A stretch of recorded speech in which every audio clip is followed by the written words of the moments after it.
Assalomu alaykum everyone. Bugun sizlarga Anki Pro'da Anki flashcard ilovasida lug'atni tez va oson yodlashni o'rgataman. Ya'ni bu qanday tez bo'ladi desangizlar, sizlar oddiy usulda yodlab yurgan bo'lsangizlar, oldin daftarga yozib lug'atni 5-6 marta qaytarib, lekin yodingizda qolmaydigan bo'lsa, bu ilova sizlarga avtomatik o'zi qayta takrorlatib turadi lug'atlarni bir hafta davomida, bir oy davomida, hatto bir oy oldingi yodlangan lug'atlaringiz ham qaytadan beriladi. Qachonki shu yod olinganingizda sizga qaytarib berib turadi. Bu ilovani o'rnatish uchun siz Play Marketga yoki App Store'ga Anki Pro deb yozasiz va chiqib keladi. Ko'k ilova. Yuklab olganingizdan keyin Open'ni bosasiz va sizdan nima kiritishni so'raydi, ya'ni akkaunt yoki mehmon kabi kirishni ham mumkin, ya'ni akkaunt kiritmang, o'zingiz ham kirishingiz mumkin, lekin tavsiya qilaman akkaunt bilan kirishni. Ya'ni bu akkaunt bilan kirish orqali siz kompyuter device'ingiz bo'lsa, ya'ni kompyuter bo'lsa, u orqali kirsangiz ham bo'ladi yoki bo'lmasam Google orqali bemalol saytdan kirib ishlasangiz ham bo'ladi, lug'atlarni yozsangiz ham bo'ladi. Shuning uchun akkauntni bosamiz. Men akkauntni Apple bilan bosishimiz va so'raydi tasdiqlashni. Yes. Done. Let's go. Endi few more things. How we can call you? Call me Behuzbek. Let's go. And we open it. This one. Ya'ni bu ilova o'zi avtomatik ochildi, chunki menda oldin ham bor bo'lganligi uchun bu ilova o'zidan kirib ketyapti. Ya'ni mendan nima uchun urgani ham 3 ta savol so'rashga keladi. Sizlarga ochsangizlar, birinchisi, ya'ni nima uchun urganingiz, universitet uchunmi yoki ish uchunmi yoki sayohat uchunmi deb so'raydi. Bittasi javob tanlab kirasiz, ya'ni oddiy basic hamma ilovalarda bo'ladigandek savol javoblar bitta ikkita, shularni tanlab kiritasiz va nomingizni kiritib boshlaverasizlar. Boshlash uchun boshda lug'at qo'shsak bu ilovaga mana pastda plus tugmasi chiqib turibdi. Shu plusni bosamiz va fayl yaratamiz. Ya'ni bizlar bir oy davomida yod olmoqchi bo'lgan yoki bir yil davomida bo'lishi mumkin shu lug'atlarimizga faylni nomini kiritamiz. Misol uchun yangi so'zlar deymiz.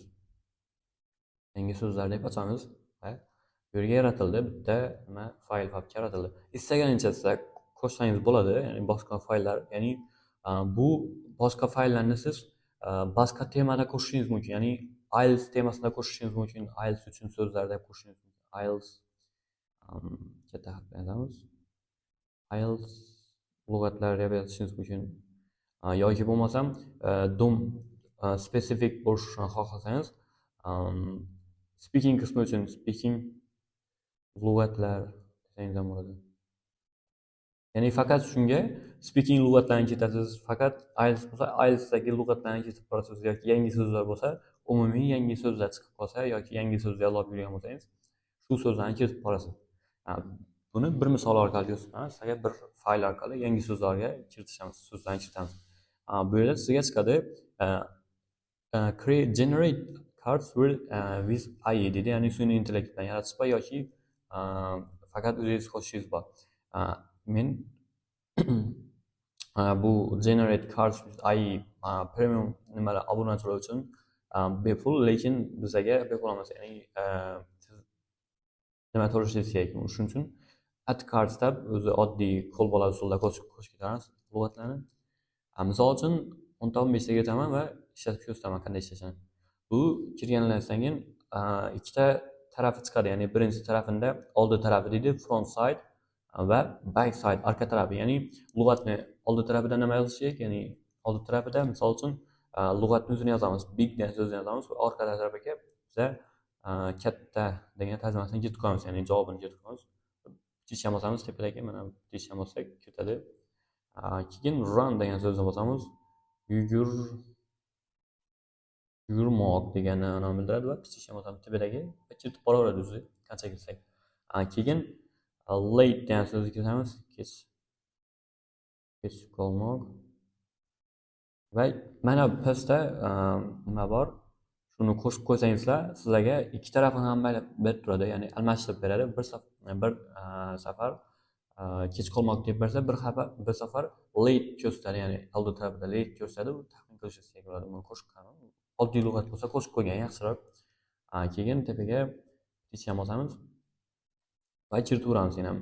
Xohlagansa go deymiz, bormoq, bormoq fe'li bo'ldi. Bo'ldi. Shu 4 ta so'z bizga yetadi hozir va siz bo'ldi chiqishni bosasiz, mana bu yerni bosasiz va keyin уже chiqib ketsangiz ham bo'ladi. Kiritib, ya'ni kiritgan payti yodlamasangiz ham bo'ladi bu so'zlarni. Keyin yodlasangiz ham bemalol kelib yangi so'zlarni bosasiz va bu yerga sizga chiqadi study cards deydi, ya'ni kartalarni o'rganish, ya'ni lug'atlarni yodlash.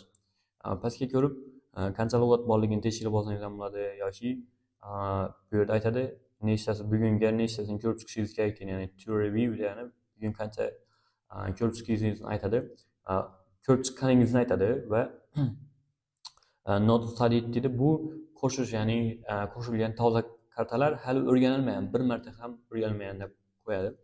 Study cards bosamiz o'rganish uchun va bu yerda tutorial ko'rsatadi, ya'ni qanday qilib ishlashini, ilovani shuni ko'rsatmoqchi. Bos deydi, ekranni bitta bosasizlar va time for next card deydi. Ya'ni pastda sizlarga 4 ta narsa beradi, ya'ni hard deydi, good deydi, easy deydi. Ya'ni qanday qiyin topdingizlar, ya'ni shuni taxmin qilib, misol uchun big deb chiqarsa, orqasidagi so'zni qancha fursat, ya'ni qiynalib topdingizlarmi, oson topdingizlarmi yoki yaxshiroqmi? Agar biz oson topgan bo'lsak, easy'ni bosamiz, 4 kundan keyin eslatadi. Agar qiynalib topgan bo'lsak, hardni bosamiz, ya'ni 8 minutdan keyin, 8 daqiqadan keyin qayta eslatadi. Agar dum juda yomon so'z bilan, ya'ni yodingizga, esingizga turmasa, again 1 minutdan keyin bossangiz, 1 minutdan keyin sizga eslatadi. 1 minutdan keyin ham eslatib turadi, qayta beradi, qachonki siz yodlamaguncha. Biz hozir againni bosib ko'ramiz 1 minutdan keyin va chiqadi bizga go degan so'z chiqdi. Mana bu yerda chiqdi, old tarafida go dedi. Biz o'ylanib ko'ramiz, bu so'zning tarjimasi nima ekanligini o'ylab ko'ramiz. Go. Endi men biz ham shu o'ylab ko'rasiz, ya'ni ham bilishingiz mumkin, oson bo'lishi mumkin bu so'z. Shuning uchun bilsangiz, topsangiz, qachon topsangiz bosasiz. Go degani bormoq edi. Bormoq bo'lsa, qanday topdik? Osonmi yoki qiyinmi? Menimcha yaxshi, ya'ni go degan so'z good, 15 minutdan keyin eslasa ham bo'ladi hali. Keyin bizga late kelib chiqdi. Bu so'zning tarjimasini topishimiz kerak.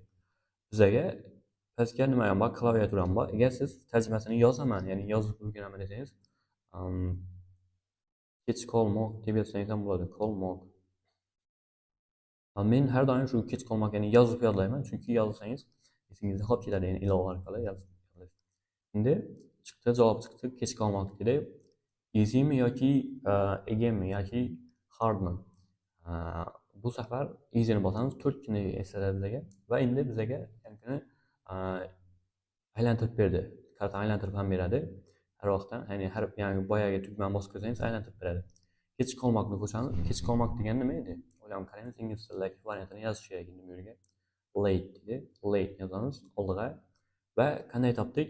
Oson, yaxshi yoki qiyin? Menimcha oson bo'ldi. Shuni easy bosamiz, 4 kundan keyin eslatadi bizga. Run degan yugurmoq. Yugurmoq. Olg'an bosamiz va bizga chiqdi yugurmoq. Oson edi. Easy'ni bosamiz, 4 kundan keyin eslatadi yana. Big degan so'zimiz bor, katta. Bormoq, go. Bo'ldi. Tugadi bugun ketgan so'zlarimizni. 6 ta, ya'ni bizda 4 ta so'z ketgan bo'lsa ham, ikkitasini bizga knopkani qo'shib qo'yganimiz uchun orqasi tarafini berdi. Shuning uchun 6 bo'ldi. Ya'ni 2 ta, 4 ta bo'ldi, 6 ta bo'ldi. Bugun 6 ta lug'at yodladingiz deydi. Continue bosamiz va boshqa bir-ikki narsalar bor.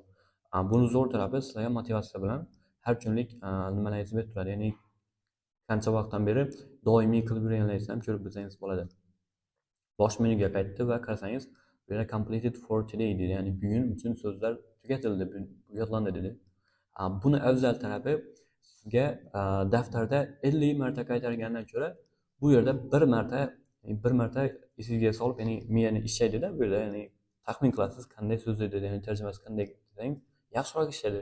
Daftarga 50 marta uni qaytargandan, ya'ni go bormoq degandan bu usul menimcha yaxshiroq, ya'ni osonroq ham, yaxshiroq ham qulay.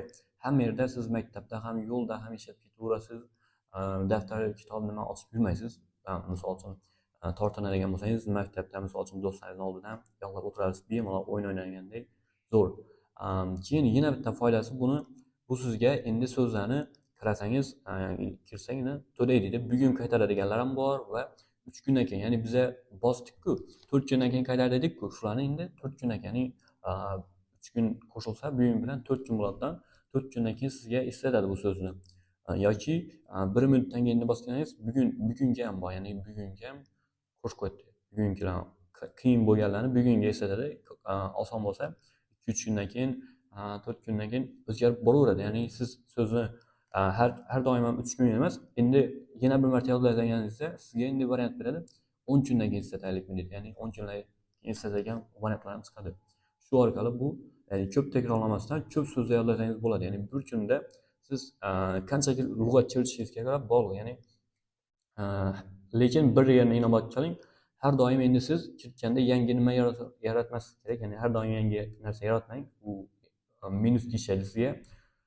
Buni o'rniga siz yangi so'zlar degan yaratgan faylingizga 500 ta, 100 ta, 1000 ta ketaveradi. Nesa qilsangiz, ya'ni qo'shib qo'ysangiz, qo'shib boraverasiz. Qancha qo'ysangiz va sizga bu har doim har kuni berib turadi. Ya'ni har kuni bir papkadan kirib yodlayverasiz. Ya'ni shu bir xil so'zlar bilan almashtirib beraveradi, ko'payib boraveradi. Shu orqali zo'r o'ta qoladi.